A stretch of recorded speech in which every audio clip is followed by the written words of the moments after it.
नमस्कार, times of Swaraj में आप सबों का स्वागत है। मैं हूं संतोष सिंह और आज हम टाइम्स ऑफ स्वराज में चर्चा कर रहे हैं राहुल के बिहार यात्रा के।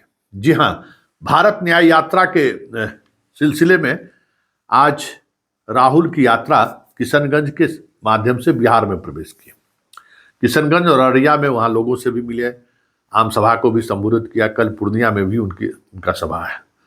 अररिया में रात्रि विश्राम है और इस दौरान सभी धार्मिक जो जगह हैं उन जगहों पे जाके एक अलग तरीके से वो उसमें जो उनका तरीका है उस तरीके के तहत पूजा पाठ भी किया, आशीर्वाद भी लिया, चीज़ों को वो अपने तरीके से रखते भी रहे। लेकिन एक सवाल, जो बड़ा सवाल है, जो बिहार कांग्रेस की कमजोरी है, वो कमजोरी पूरे यात्रा के दौरान भी बिहार में प्रवेश करते ही दिखना शुरू हो गया।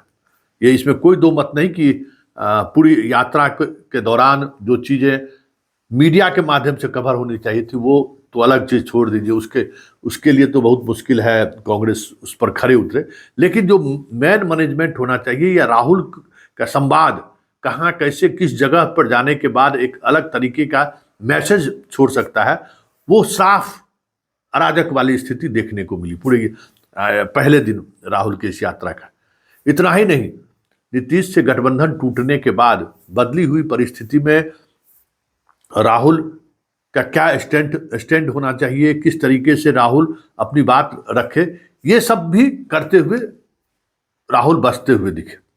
बस वो घूमते रहे, लोगों से मिलते रहे, कुछ जगह वो बैठकर लोगों से बात भी उन्होंने की। किशनगंज के सांसद के खिलाफ लोगों में जो आक्रोश था वो आक्रोश भी उन्होंने देखा कि भाई ये कभी क्षेत्र में रहते ही नहीं है, कांग्रेस से कोई गुरेज नहीं है, लेकिन सांसद को बदल दीजिए, उनके टिकट को काट दीजिए। देखिए अब राहुल क्या करते हैं। लेकिन एक बात जो साफ जो चीज़ें दिखी कि क्योंकि वो पूरा इलाका एक ऐसा इलाका है जो जहाँ मुस्लिम की बड़ी आबादी है, चाहे वो कटिहार हो, किशनगंज हो, पूर्णिया हो, अररिया हो, ये जो पूरा बेल्ट है मुस्लिम डोमिनेटेड बेल्ट है। और वहाँ एकमात्र कांग्रेस जो सीट जीती थी वो किशनगंज में जीती और कटिहार में बहुत ही मार्जिनल हार जीत का अंतर, बहुत कम हार जीत का अंतर था। वहाँ तारिक अनवर बहुत ज़बरदस्त फाइट दिए थे।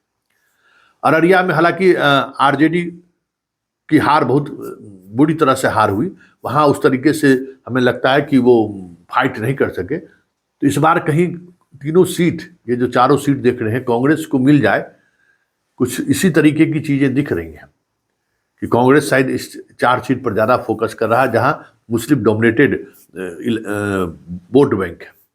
लेकिन जो संवाद होनी चाहिए थी, जो संवाद बिहार स्तर पर जाना चाहिए था, वो चीज़ें आज पहले दिन दिखाई नहीं दी।